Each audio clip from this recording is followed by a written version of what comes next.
എത്രമാത്രം ലോകത്തെ ഗ്രഹിച്ചിട്ടുണ്ട് എന്നുള്ളത് ഇന്നും ഇന്ത്യയിലൊരു സ്റ്റാറ്റിസ്റ്റിക്സ് കൃത്യമായിട്ട് ലഭ്യമല്ല.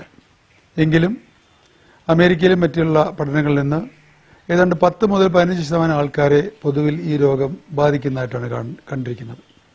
കുട്ടികളിൽ ഇതിന്റെ ബാധ്യത വളരെ കൂടുതലാണ്. ഏതാണ്ട് കേരളത്തിൽ തന്നെ എടുത്തു കഴിഞ്ഞാൽ 25-30% ആൾക്കാരിൽ കുട്ടികളിൽ ഇത് ബാധിക്കുന്നതായിട്ടാണ് കണ്ടിരിക്കുന്നത്.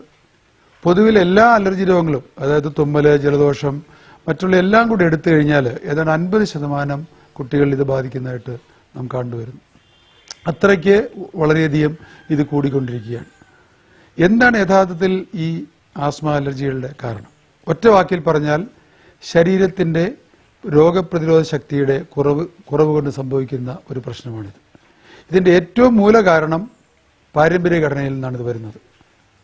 ഞാൻ 1.5 ലക്ഷം രോഗികളെ ഇത് പരിശോധിച്ചിരുന്നു മനസ്സിലാക്കിയ ഏറ്റവും വലിയൊരു കാര്യം 90% കേസുകളിലും പാരമ്പര്യത്തിന്റെ സ്വാധീനം കണ്ടുവരുന്നുണ്ട്.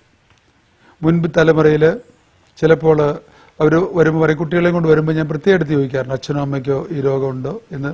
പക്ഷെ അവർ മിക്കവാറും പറയുന്നത്, ഞങ്ങൾക്ക് സാറേ എനിക്ക് ചെറുതായിട്ട് തുമ്മലും ജലദോഷമുണ്ട്, അതൊരു കുട്ടിയൊക്കെ ഉണ്ടായി കഴിഞ്ഞിട്ടാണ് ഇത് വന്നത്. പക്ഷെ അതിന് വലിയ പ്രാധാന്യമുണ്ട്.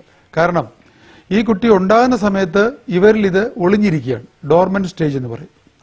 ഡോർമന്റ് സ്റ്റേജിൽ ഇരിക്കുന്ന രോഗം ഇത് കുട്ടി ഉണ്ടായതിനു ശേഷം അവരിലേക്ക് പതുക്കെ തുമ്മലായിട്ടും ജലദോഷമായിട്ടും വരികയും പിന്നീട് അത് ശ്വാസം മുട്ടലായിട്ടും ചുമയായിട്ടും ഇൻഫെക്ഷനായിട്ടും എല്ലാം രൂപാന്തരപ്പെടുകയും ചെയ്യും.